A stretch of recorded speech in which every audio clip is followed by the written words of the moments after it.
And that's a memo. Now for the top story tonight, let's bring in FNC analyst Charles Krauthammer, who most likely believes I'm a pinhead in the debate. Am I correct, Doctor?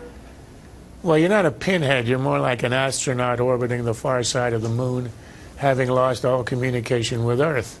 If you think you're going to get a real $2 trillion cut from this administration, you really are somewhat out there. Patriotic, but still out of touch. Whoa. Look, let me stop you, though. Let me stop you now. You don't believe that if Republicans said to President Obama, listen, you go to your original proposal, $2.4 trillion in cuts. Remember, that was the original on-the-table proposal. And we'll close up.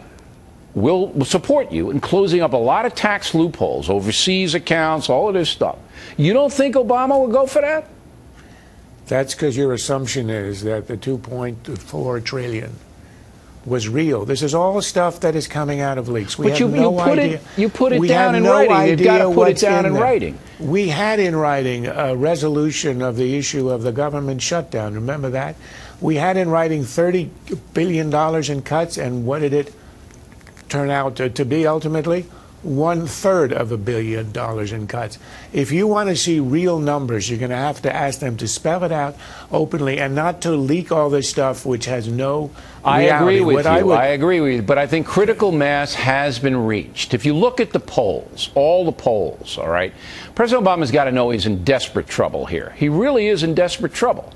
And so if you're the Republican Party, you say, here are the cuts right here, and you release them to you, to me, to all the folks. And if you go along with these cuts, Mr. President, then we'll work with you to close up the tax loopholes. You'll still get your tax-rich mantra because that's what the loopholes are. But we're not going to raise the income tax and hurt the economy at the same time. I submit to you it could happen, and it should happen. But you're working from the assumption that Obama's on the defensive here.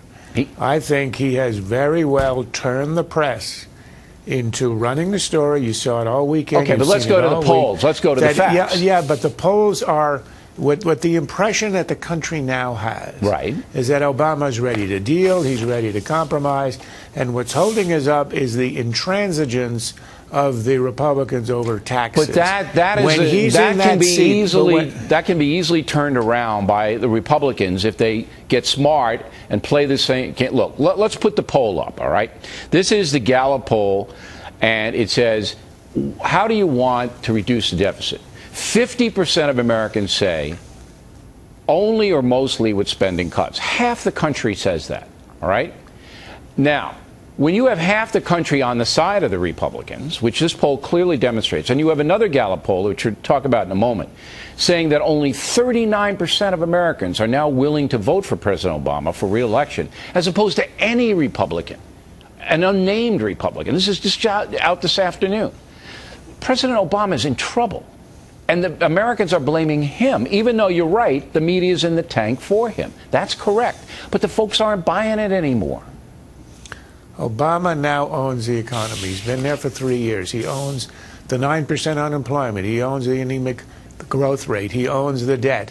The reason that he's in the position of strength here is that if he convinces the country, he certainly has the press on his side. If he does, that the Republicans are the ones, because of their stubborn over the corporate jets and all that, who held up a deal and threatened the economy, even if we have a week of disruption with a spike in interest rates, which sets us back economically. He then has a partner next year. He doesn't own the economy alone. He can look at the Republicans and say, and charge, they're the ones who sent us into a double dip. I think it's the GOP. That's why the Republicans are afraid. Well, they have a good reason to be afraid because the media is and that's why. But they can overcome it. The Republicans can overcome it. You are right about the fact that we can't allow a debt default. But what the Republicans ought to do is to have the House Republicans pass a package a quarter the size of yours, $500 billion in cuts that gives you until the end of the year, and say to Obama, we dare you to veto this and to throw the economy into a tailspin. I guarantee you he'll sign it. And then you say, Mr. President, you've talked about adjusting the tax code. We'll go along with you in closing all the loopholes in return for a lowering of tax rates, exactly as in the debt commission, which you commissioned last year, Simpson Bowles. That's the way they ought to approach it. And I I guarantee you that the president will no longer be in the catbird seat once the House acts on a short-term, smaller spending cut bill.